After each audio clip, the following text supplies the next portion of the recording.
It was 1945, just after the Second World War. Young Helmut, listening from his room late at night, overheard his parents whispering in fear about the terrible things that had been done to Jews and those seen as different. अगले दिन सुबह तसल्ली ढूंढते हुए Helmont और उनके father woods की तरफ चले गए। वहां दोनों ने मिलकर खेला, हंस रहे थे, जैसे पुरानी दुनिया की परेशानियों से दूर एक छोटा सा खुशियों का पल मिल गया हो। But that afternoon tragedy struck. Helmut के फादर अपने बोझ को ज्यादा देर तक नहीं झेल पाए और अपनी ऑफिस पर उन्होंने खुद को गोली मार ली जब उसने देखा कि उसके पापा की यूनिफॉर्म आग में जल रही थी। उस आग की लपटों में उसका दिल, उसकी समझ दोनों जलते जा रहे थे। 9 साल तक हेलमट वॉज डिप्रेस्ड। बेटा हेलमट तो 9 साल तक डिप्रेशन में चला गया था, लेकिन आप क्लास 9 में डिप्रेशन में ना जाओ। इसीलिए आज मैं आपको समझाऊंगी Nazism and the rise of Hitler in a simplified manner, ताकि आपके जीवन में एक भी डाउट ना बचे। आई नो बहुत सारे सवाल हो गए कि मैम सच बताओ हेलमट ही हिटलर था ना। अरे मैम हेलमट के पापा ने सुसाइड क्यों करा? बेटा सारे डाउट्स करवाऊंगी, पर पहले मुझे चैप्टर का इंट्रोडक्शन दे दो। तो आज हम करेंगे Nazism and the rise of Hitler. बेटा एज यू ऑल नो, ये नाम से ही समझ में आ रहा है कि चैप्टर कितने हिस्सों में डिवाइडेड है? 2 हिस्सों में, Nazism and the rise of Hitler. बेटा हिटलर कैसे आया? तो ऐसा माना जाता है कि in world war 1 Hitler was no one, कुछ भी नहीं था, एक मामूली सिपाही। पर वर्ल्ड वॉर 1 ने उसके दिमाग में कुछ ऐसा जुनून ला दिया कि हिटलर वर्ल्ड वॉर 2 आते आते एक जाना माना नाम बन गया, जिसने आज पूरी दुनिया को आज भी इतने ईयर्स बाद टेरिफाइड कर रखा है।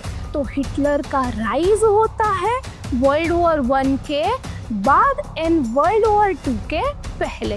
वो क्यों आया, कैसे आया, वो समझेंगे। एंड जो नाजिज्म है, Nazism is the ideology of Hitler. Hitler क्या सोचता था अपने लोगों के बारे में, अपने बारे में, और स्पेशली जर्मनी के बारे में, दैट इज नाजिज्म। तो ये 2 चीज़ हम आज पूरे वीडियो में पढ़ने वाले हैं, क्या नाजिज्म है एंड क्या द राइज ऑफ हिटलर है। ओके, अब तुम्हारे सवाल ले लेते हैं कि मैम हेलमट ही बड़ा हो के हिटलर बनाना। तो बेटा ये चीज़ आपके दिमाग में फिट कर लो कि हेलमट बड़ा हो के हिटलर नहीं बना था। हेलमट की स्टोरी एक कॉन्टेक्स्ट बिल्डिंग के लिए थी, ठीक है। अब आते हैं आपके दूसरे सवाल पे कि मैम ऐसा क्या हुआ था कि हेलमट के पापा को खुद को गोली मार के अपनी जान देनी पड़ी?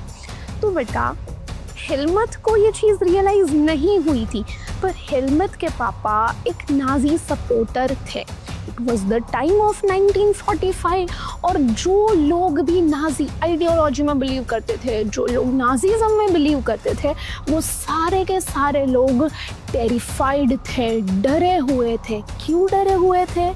क्योंकि 1945 के बाद जो जर्मनी हार चुका था वर्ल्ड वॉर 2, तब उनको रियलाइज हो चुका था कि जो हमने जूस के साथ करा है, क्रिपल्ड के साथ करा है, वो चीज़ हमारे साथ भी हो सकती है। ऑब्वियसली उनके जो कांड थे, जो हिटलर ने उथम मचाया हुआ था पूरे जर्मनी में, ये चीज़ अब वर्ल्ड को पता लग चुकी थी। और यही चीज़ों से, ये पनिशमेंट से वो लोग इतने डरे हुए थे कि बेटा आई नो आप लोग को ये चीज़ पता ही होगी, हिटलर ने और उसके propaganda minister Goebbels, propaganda minister यानी हिटलर के साथ मिलकर जो कांड करता था, जो मास्टरमाइंड था, वो दोनों ने अपनी फैमिली के साथ बर्लिन बंकर में सुसाइड कर लिया था। अब इनको भी पता था कि हमारे साथ भी कुछ गलत होने वाला है, जो हमने करा वो हमारे साथ वापस होगा। अब आप बोलोगे कि मैम ऐसा क्या करा था ये लोग ने कि वो लोग खुद की जान लेने पे आए थे? तो बेटा they have done crimes against humanity. सुन के भी चिल्स आ रहे हैं ना कि क्या होगा मैम क्राइम्स अगेंस्ट ह्यूमैनिटी? तो बेटा क्राइम्स अगेंस्ट ह्यूमैनिटी मतलब जर्मनी में 2 वॉर चल रही थी। एक वॉर थी जर्मनी की वर्ल्ड के साथ, और दूसरी वॉर जर्मनी में अपने अंदर चल रही थी, जिसको हम बोलते हैं जेनोसिडल वॉर। बेटा ये वर्ड को अपने दिमाग में डाल लो, शायद आप पहली बार सुन रहे होगे जेनोसिडल वॉर। जेनोसिडल वॉर का मतलब होता है मास किलिंग। तो यस, जो आपने हिटलर के बारे में एक दो चीज़ समझी थी ना, Hitler was much more beyond that. Nazism एक ऐसी सोची समझी हुई चाल, एक सोची समझी हुई आइडियोलॉजी थी जिसमें वो बहुत लोगों को मार चुका था। You want to know the numbers? 6 million Jews, 1 million Polish, 2 lakh gypsies and 70,000 crippled। यानी कि जो जर्मनी के ही सिटीजन थे, जो शायद मेंटली एंड फिजिकली थोड़े क्रिपल्ड थे, थोड़े चैलेंज थे, इतने लोगों को हिटलर और उसके नाजी सपोर्टर्स ने मार दिया था। आई नो राइट, सुन के भी अपने को बहुत अजीब लग रहा है, पर यस, इतने लोगों को मारने के बाद ऑब्वियसली जब वो पकड़ा जाने वाला है, जब आप स्कूल में कोई कांड करते हो और आपको पता लग जाता है कि अब मम्मी पापा को पता चलेगा, है ना, तो आप खुद ही ऐसा कुछ कर लेते हो कि नहीं मम्मी अब से पढ़ूंगा, नहीं ये करूँगा वो करूँगा, खुद ही कॉम्पेंसेट कर लेते हो, राइट। पर इनका क्राइम इतना बड़ा था कि they had no other choice they had no other choice left and just to commit suicide। तो उन्होंने suicide कमिट कर लिया।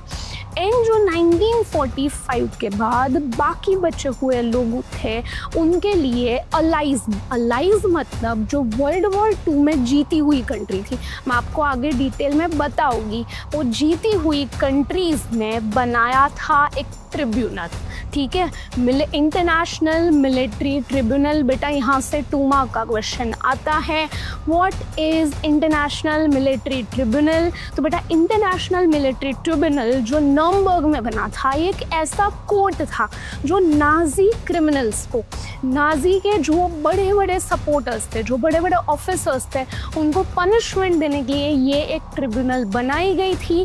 But you want to believe, इतने नाजीज थे, इतने लोगों को मारा था, लेकिन पनिशमेंट कितने लोगों को मिली थी पता है? Only and only 11 people.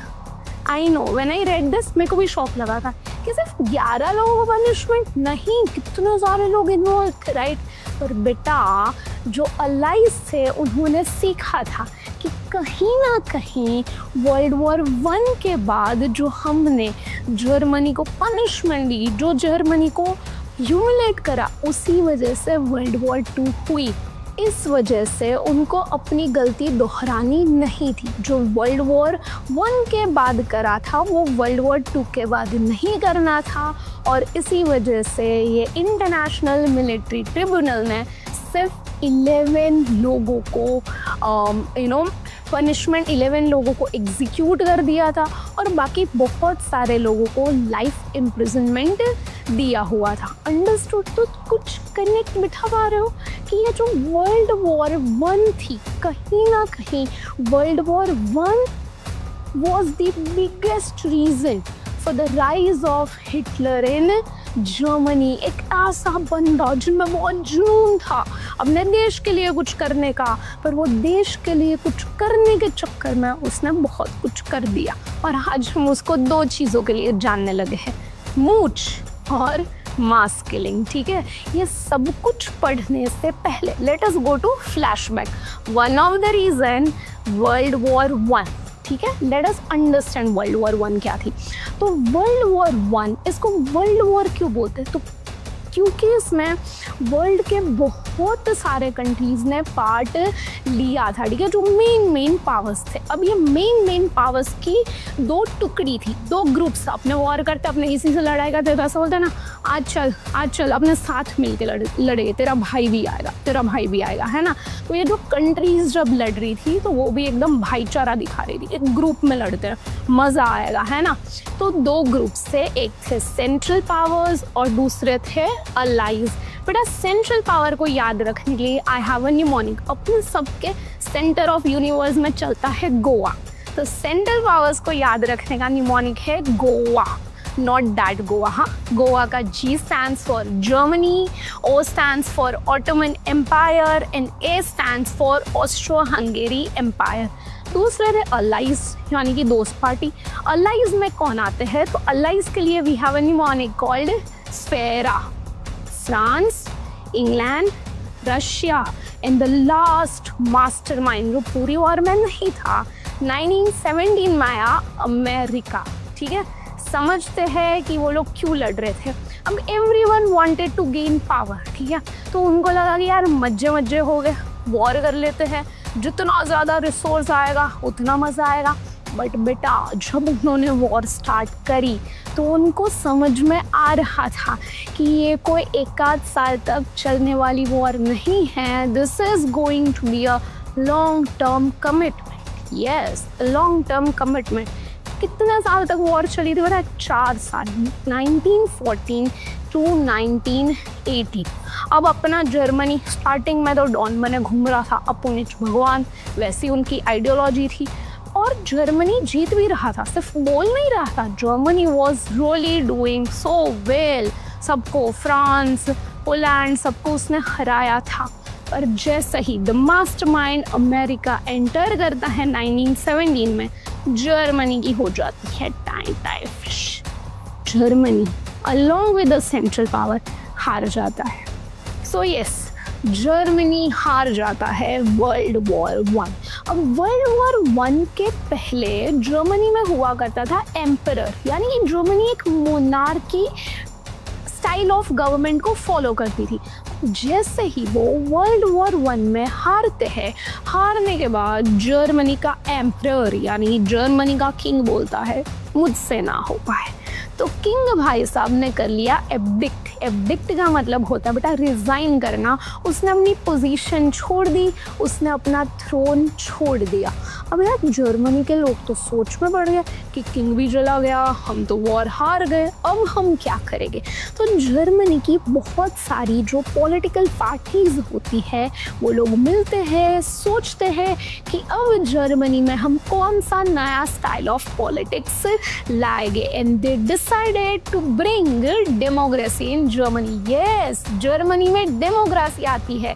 World war 1 के बाद का बिग चेंज, जो monarchial style of government follow करता था वो जर्मनी अब फॉलो करेगा डेमोक्रेसी। ठीक है, और ये डेमोक्रेसी बनाने के लिए वो लोग बनाते हैं नेशनल असेंबली। सारी पॉलिटिकल पार्टीज मिलती है, नेशनल असेंबली बनाती है।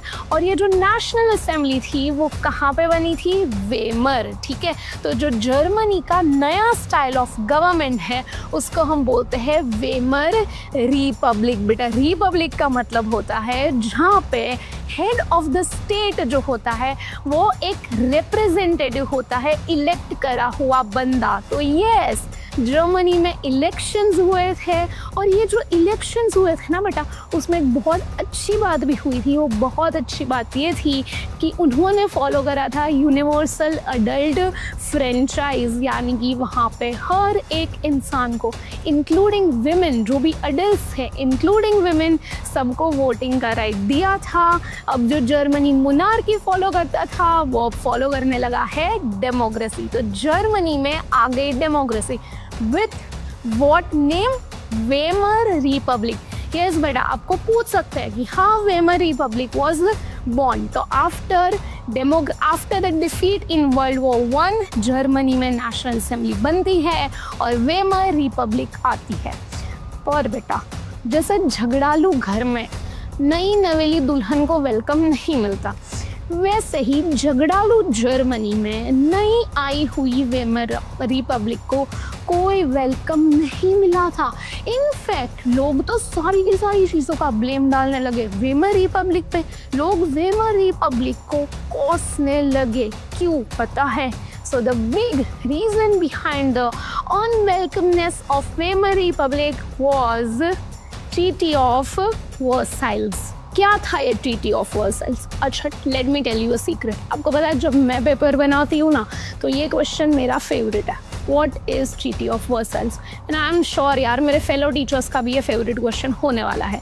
सो मेक श्योर कि ये चैप्टर पढ़ते पढ़ते कभी भी ट्रीटी ऑफ वर्साइल्स को भूलना नहीं है। और मैं आपको लिख के दे सकती हूँ जो हिसाब से मैं आपको ट्रीटी ऑफ वर्साइल्स समझाऊंगी, आई एम 100% श्योर कि वो आपके दिमाग में सीधा अंदर घुस जाएगा और आप उसको कभी भी भूल नहीं पाओगे। Late us understand. पहले तो ट्रीटी का मतलब समझो यार।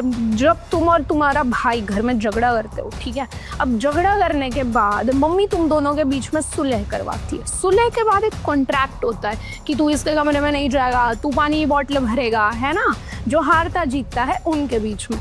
तो अब ये दो बड़े बड़े ग्रुप्स लड़ रहे थे। दोनों की लड़ाई के बाद ऑब्वियसली जीतने वाली कंट्रीज अपनी टशन दिखाएगी हारने वाली कंट्रीज पे, और हारने वाली कंट्रीज पे कॉन्ट्रैक्ट लगाएगी, ट्रीटीज लगाएगी, है ना। तो ऑटोमन एम्पायर पे भी ट्रीटी लगी थी, ऑस्ट्रिया पे भी लगी थी, और जर्मनी पे लगी थी ट्रीटी ऑफ वर्साइल्स, है ना। क्या था ये ट्रीटी ऑफ वर्साइल्स? यार बहुत दिल बहला देने वाली ट्रीटी थी, बहुत ही गंदी, हार्श एंड ह्यूमिलेटिंग ट्रीटी थी। ये ट्रीटी के अकॉर्डिंग, ये कॉन्ट्रैक्ट के अकॉर्डिंग जर्मनी ने अपनी सारी कॉलोनीज को खो दी। कॉलोनीज मतलब जहाँ जहाँ पे उनका कब्जा था वो सारा एक्सटर्नल कब्जा चला गया। जर्मनी का 1/10 population and 13% of colonies, 13% of territories चली गई। मतलब 1/10 ऑफ इट्स पॉपुलेशन मतलब कि जो 13% उनकी टेरिटरी चली गई थी, मतलब उनका जो कंट्रोल था वो चला गया था। उनके साथ साथ 10% ऑफ पॉपुलेशन भी चला गया। अपार्ट फ्रॉम इट जो जर्मनी का 75% ऑफ आयरन प्रोडक्शन था, 26% ऑफ कोल प्रोडक्शन था, वो छीन लिया फ्रांस, पोलैंड, डेनमार्क एक्सेट्रा ने। जर्मनी को ये सब तो करा पर बोला कि देख जर्मनी तू ही है, तेरी ही वजह से हुई है ये World War I, और जर्मनी के ऊपर डाल दिया द गिल्ट वॉर क्लॉज कि सबने यार लड़ाइयाँ करी थी, सबको मज़े ही आ रहे थे, पर बेचारे जर्मनी पे सारा का सारा ब्लेम डाल दिया कि तेरी वजह से ही वॉर हुई है, अब तू भर कॉम्पेंसेशन। जर्मनी के ऊपर डाला 6 बिलियन पाउंड का कॉम्पेंसेशन की जो वॉर हुई उसका रिपेरेशन तू ही भुगतेगा। कितनी अमाउंट? 6 बिलियन पाउंड, है ना। बहुत हार्श एंड ह्यूमिलेटिंग ट्रीटी। और यार जर्मनी में गवर्नमेंट कौन सी बनी थी? Weimar Republic. तो बेचारी वेमर रिपब्लिक को ये ट्रीटी एक्सेप्ट करनी पड़ी, साइन करनी पड़ी। इसीलिए लोगों ने वेमर रिपब्लिक को ब्लेम करा कि भाई तुमसे मतलब ये नहीं देखा गया कि हम हार गए, ये तो हमारे पे बुरी बात हो ही गई, पर ये होने के बाद भी तुम कैसे ट्रीटी ऑफ वर्साइल को साइन कर सकते हो।